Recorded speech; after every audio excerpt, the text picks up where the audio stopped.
Welcome to another episode of Wrestling News and Results.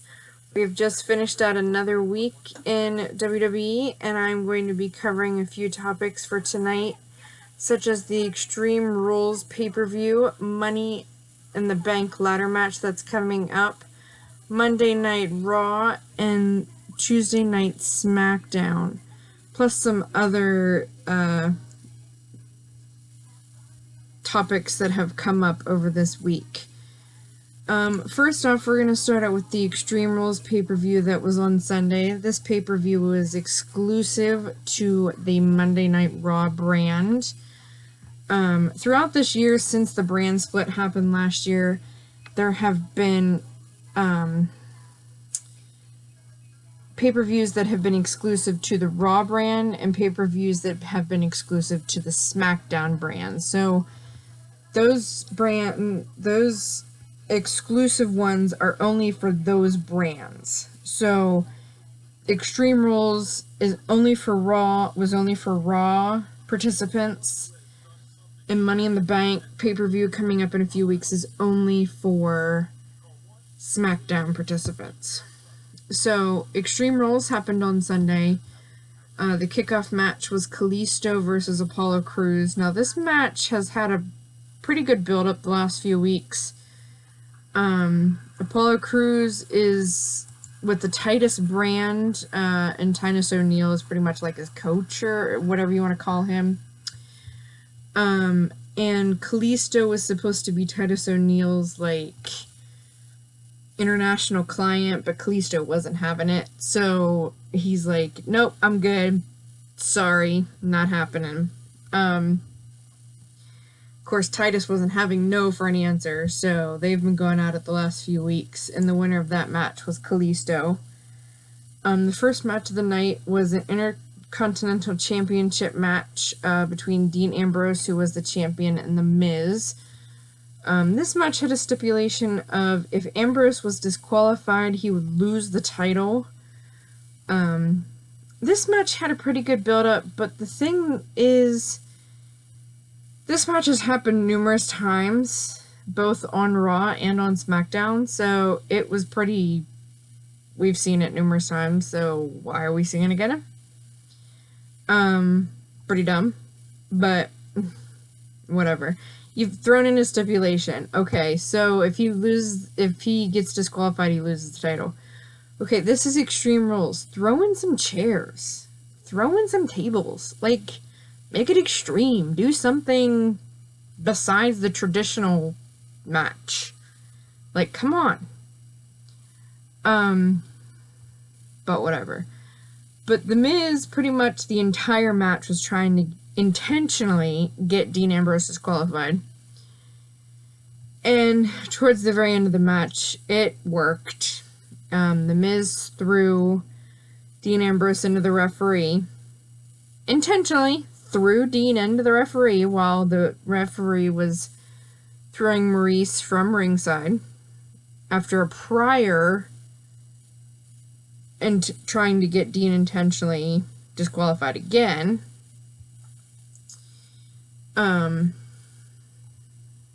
Yeah, they're dumb. But they were trying to do it. This is like the third or fourth attempt throughout this entire match. They were trying to do it again. And Dean is trying to plead his case.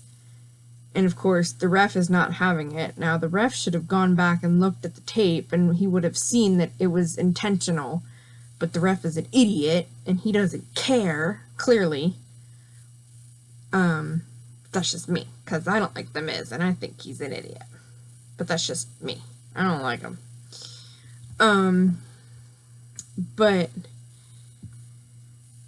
we see that, The Miz is the new champion. Now, okay, they say that The Miz won this title, like, clean pinfall, whatever. Yeah, he won it, he hit the skull-crushing finale, but it wasn't a clean pinfall because he tried to get him throughout the entire match disqualified. So it wasn't really a clean pinfall.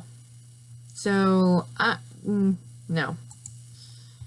The second match was a mixed tag team action match between Rich Swann and Sasha Banks versus Noam Dar and Alicia Fox.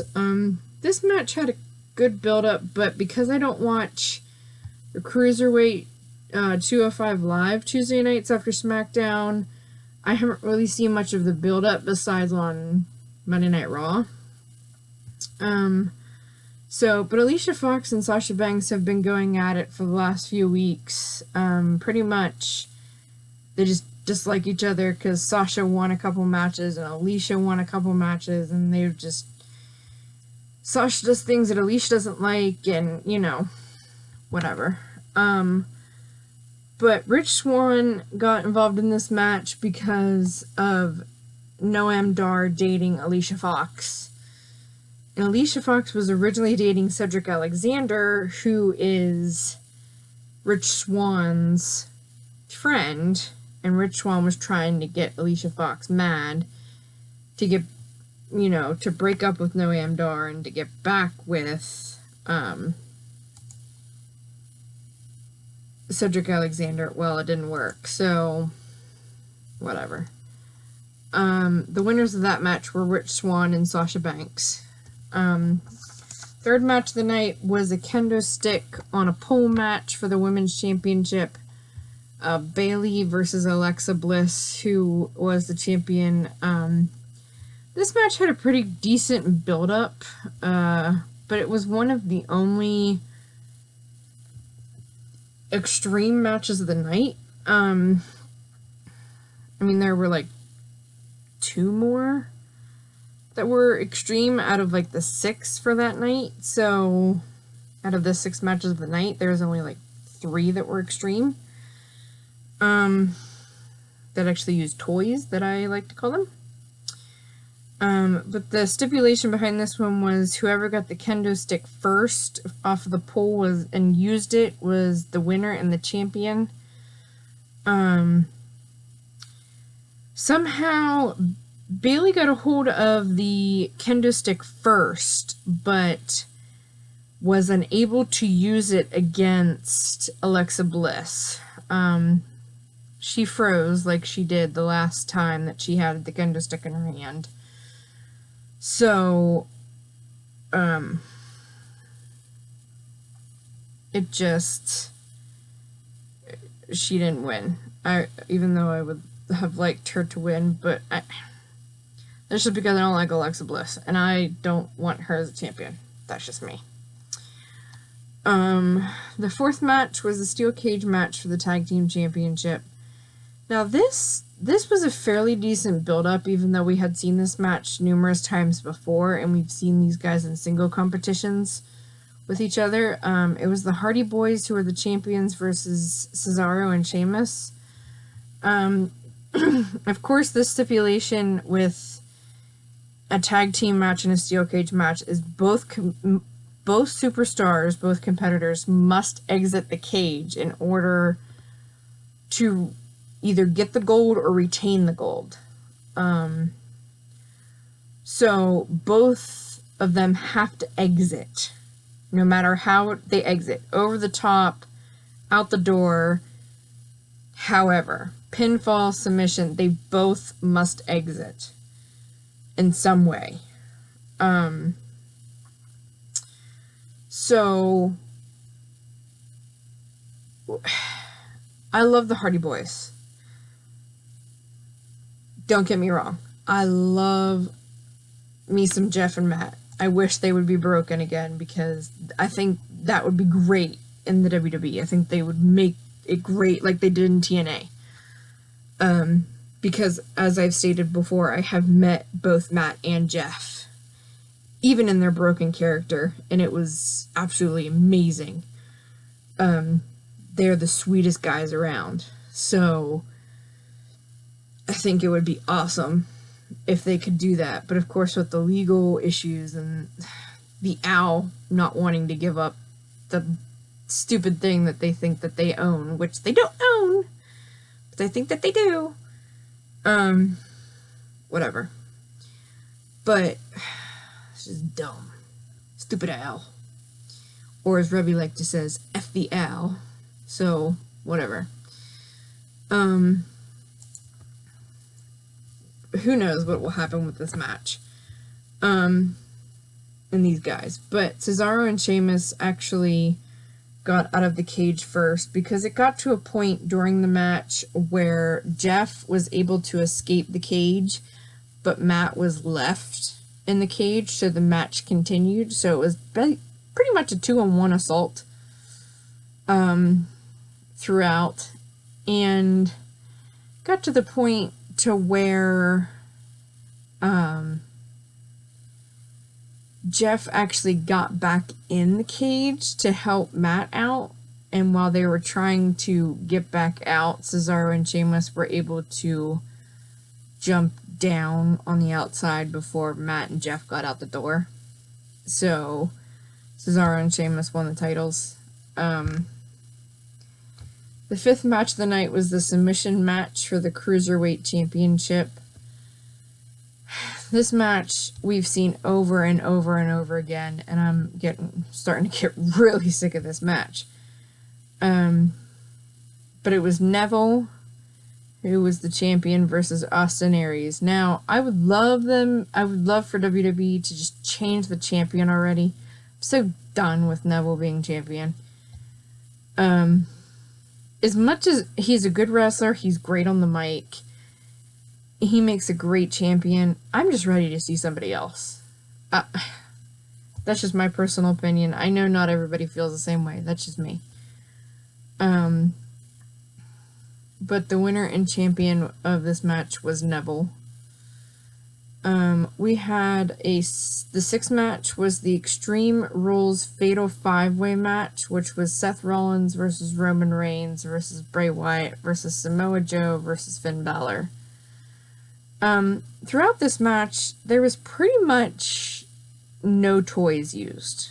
Steel steps came into play a few times. A chair came into play a few times. But I thought they would have gotten more extreme. Like, hello, you had full use of whatever you needed. Whatever you wanted to use. You had full access to everything. Like, why not use more? But the winner of this match was Samoa Joe. Now, from reports that I've read from, like, itsstillrealtous.com and wrestlingrumors.net, different promotions like that, I have read that this match didn't even need to happen. This match was pretty much just a filler.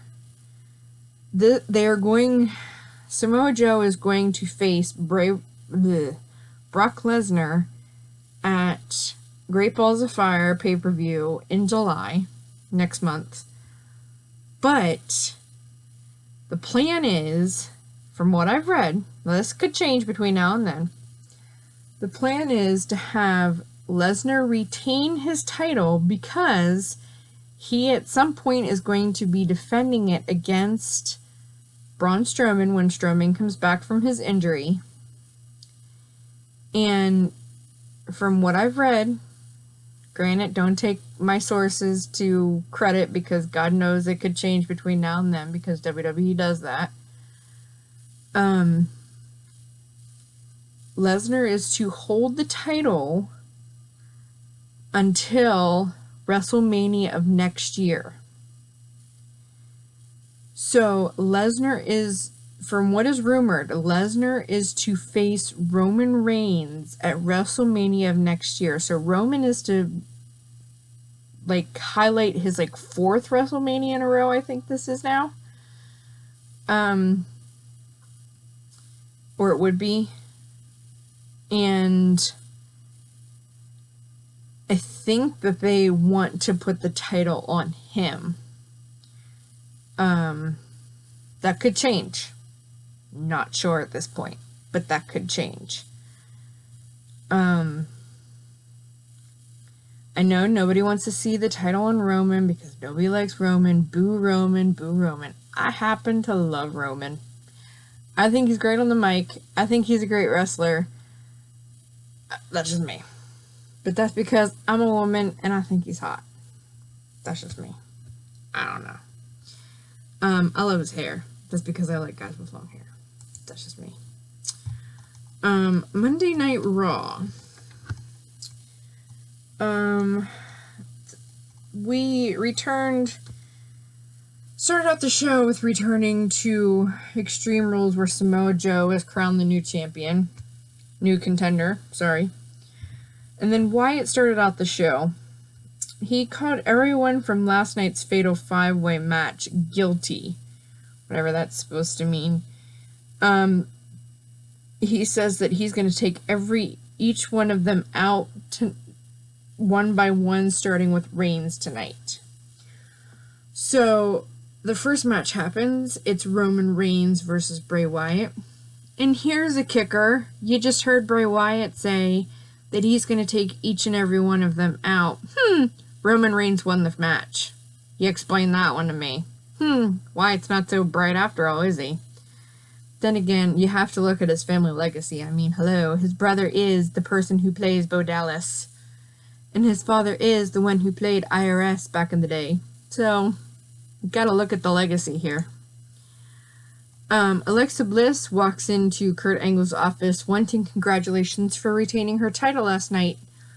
But, instead, she leaves his office with a title match tonight against Nia Jax. Elias Samson, still haven't figured out this character yet, is in the ring with his guitar, and he sings his song and plays. Ambrose comes out and takes out Samson, then calls out The Miz. He wants his rematch tonight. Samson hits Ambrose from behind after Miz says that Ambrose isn't getting his rematch tonight. Ambrose catches up with Angle in the back and asks for his rematch, but Angle tells Ambrose to take the night off because Miz is having a celebration tonight. Maurice has been planning it, and Angle doesn't want to have to deal with Maurice. Ambrose leaves in a rage. Samoa Joe comes out and cuts a promo about Brock Lesnar and Paul Heyman. Joe wants to be everything that Lesnar is, along with taking the title from him. Joe then backs... Paul Heyman comes out, of course, and makes his spiel. Joe backs Heyman into a corner and tells him without the mic that he is going to wrap his hands around Heyman's throat and take him out, and that Heyman can take that message to Lesnar. Joe puts a submission hold on Heyman, and Heyman passes out. We find out later on that Samoa Joe will face Seth Rollins after Joe says that he will take out anyone that gets in his way of him and Brock Lesnar. The second match is the tag team champions Cesaro and Sheamus versus Heath Slater and Rhino. The winners are Sheamus and Cesaro. TJ Perkins, who is on the 205 Live, approaches Neville and says he wants his title shot now that Neville is done with Aries. Neville tells TJP that if he takes out Ali tonight, that Neville will have a talk about a championship match with Angle. The third match is TJP versus Mustafa Ali. The winner is TJP. Goldust cuts another promo between him and R-Truth. Alexa Bliss approaches Mickie James, Dana Brooke, and Sasha Banks about Nia Jax cutting the line and getting a title shot. Mickie James tells Alexa Bliss that they will be ringside for the match tonight while Bliss tries to solve her Nia Jax problem. The fourth match is Kalisto versus Titus O'Neil. We saw in the Extreme Rules kickoff match that it was Kalisto versus Apollo Crews. Well, this match, Kalisto versus Titus O'Neil, that happened on Monday night was because Titus claimed that Apollo Crews didn't get it done, so Titus was going to do it. Well, Kalisto won that match. We scan to backstage where Big Cass has been attacked. Enzo rushes over and Cass hands Enzo a gold chain. So not really sure what's happening with that. The last 2 weeks, Enzo Amore has been attacked backstage. Still trying to figure out what's going on with that angle. And we heard Enzo saying that the person who attacked him also had this gold chain. So, who has a gold chain? That is the question. We need Fandango and what's his name on SmackDown? Tyler Breeze on the case. We need the fashion police on the case. Well, can't really do that because they're on SmackDown, huh? Oh well. Celebration for the Miz from Maurice. Miz thought the dancing bear was Ambrose. Then he thought the gift from Maurice was Ambrose when it was a grandfather clock. Maurice runs out on him. Miz calls Ambrose out, getting upset with him. Miz turns to the Tritantron and talks about Ambrose, then notices what's behind him. It's Ambrose, dressed as a cameraman. So, Maurice has this big celebration planned because, you know, her husband's the new Intercontinental Champion and has this present for him, and Miz is all paranoid because, you know, he thinks Ambrose is gonna come and get him. Well, Ambrose is a freaking lunatic, so of course, I would think too. Don't want to meet that guy in a back alley, that's for sure. Fifth match is Gallows and Anderson versus Enzo and Big Show. The reason why Big Show is in this match is because, of course, Big Cass got attacked earlier in the night. Well, Big Cass was not happy that the Big Show was in his match. And so Big Cass, says, hello, were you the one that took me out? I mean, come on. You wanted to be in my spot, but the winners were Enzo and Big Show. So it seems like when Big Cass is not in the picture, Enzo and his tag team partner seem to win. I don't understand that one. Whatever. Women's Championship match is Alexa Bliss versus Nia Jax. Bliss ends up retaining her championship because it's a disqualification, even though Nia Jax won via submission. There is a disqualification because Mickie James and Dana Brooke get involved. So it was a disqualification. So title does not change hands. Seventh match is Samoa Joe versus Seth Rollins. The winner is Samoa Joe via submission. Locked the Kimura lock on Seth Rollins, and that caused the submission. We find out during the show that Brock Lesnar will make his return next week to respond to Samoa Joe and his promo.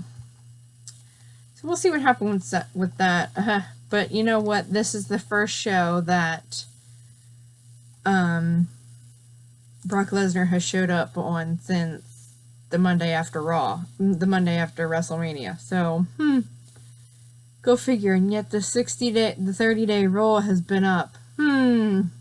Explain that one to me. Treat every superstar the same. That's all I gotta say about that one. Smackdown Live on Tuesday.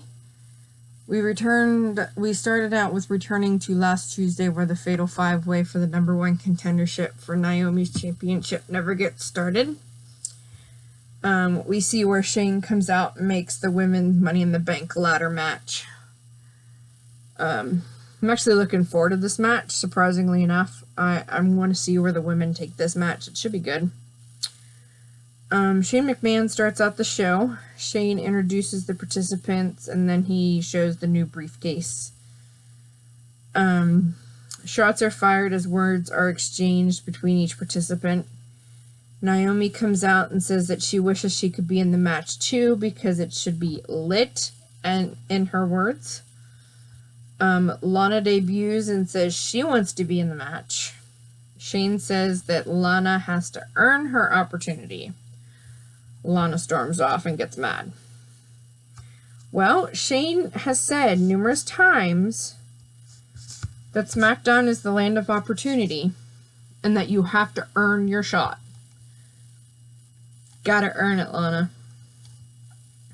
And we've yet to see her wrestle. Like, she's wrestled one match, and that was a tag team match at Mania, like a few years ago. So, not really sure what's gonna happen there. We'll see. First match is a 6-woman tag team match between Naomi, Becky Lynch, and Charlotte versus Natalya, Tamina, and Carmella. Now, we've been seeing this match for a while now with the Welcoming Committee versus those three. Pretty much it's always been the Welcoming Committee coming on top, and this week has been the same. Mojo Rawley is talking to Shane McMahon backstage. He is the Andre the Giant Memorial Battle Royal winner from WrestleMania. And he talks to Shane and he's like, look, I don't know if you have overlooked me, if you think I'm not good enough. I don't know what the deal is. But ever since I've won the Battle Royal, I've been overshadowed. I haven't, you haven't really paid much attention to me. It's been 2 months. I don't know what the deal is. I don't understand, whatever. So Shane gives him the opportunity during SmackDown that if Mojo Rawley defeats Jinder Mahal, that he can be in the Money in the Bank ladder match, along with the other 6 participants. The second match of the night was a rematch from last week, which was Dolph Ziggler versus AJ Styles. And this week, the winner was AJ Styles. Last week, it was Dolph Ziggler. It's 1-1 on those matches. So we'll see how things go with the rest of these weeks leading up to Money in the Bank, because it's pretty much been ever since, every pay-per-view we have, it depends on the situation. I mean, it always seems like, if we're having like a Fatal 5-Way match or, Money in the Bank ladder match or whatever it is, we always put the participants in singles match or tag team action or whatever to build up to the pay-per-views, but it's not doing a build-up. It's like, you don't, in a ladder match, you don't win via pinfall or submission. You win when you grab the briefcase. It makes no sense. I don't know. Whatever. The third match was if Rawley wins, he's in the Money in the Bank match. But it ended up being Jinder Mahal winning. The fourth match was the Collins versus the New Day. Yeah, that match really made no sense whatsoever. Sami Zayn is having an interview when Corbin interrupts and knocks Sami out. Shane is on the phone when he sees the fight go down and gets off to deal with it. Naomi storms into Shane's office demanding Lana at Money in the Bank for a title match. Shane grants it. Now, the reason why Naomi is demanding Lana at Money in the Bank is because Lana interfered in the match earlier in the night, in the 6-woman tag team match earlier in the night. So, Lana said that, hey, I can beat you, let's go. You know, so we're gonna see what happens at Money in the Bank here. Fifth match was Shinsuke Nakamura versus Kevin Owens. The winner was Shinsuke Nakamura. That match really made no sense either. Didn't really have much of a build-up. I mean, I know they're both participants in the Money in the Bank ladder match, but other than that, it really had no reason, I guess, in a way. Yeah, not really sure. But if you have anything you'd like me to cover, anything you'd like me to add, any questions, comments, concerns, anything you don't want me to do, feel free to let me know. And please, please, please spread these around so that way, you know, multiple people can see them, and let me know what you think. Give me your input. And don't forget to subscribe below. Have a good week, guys.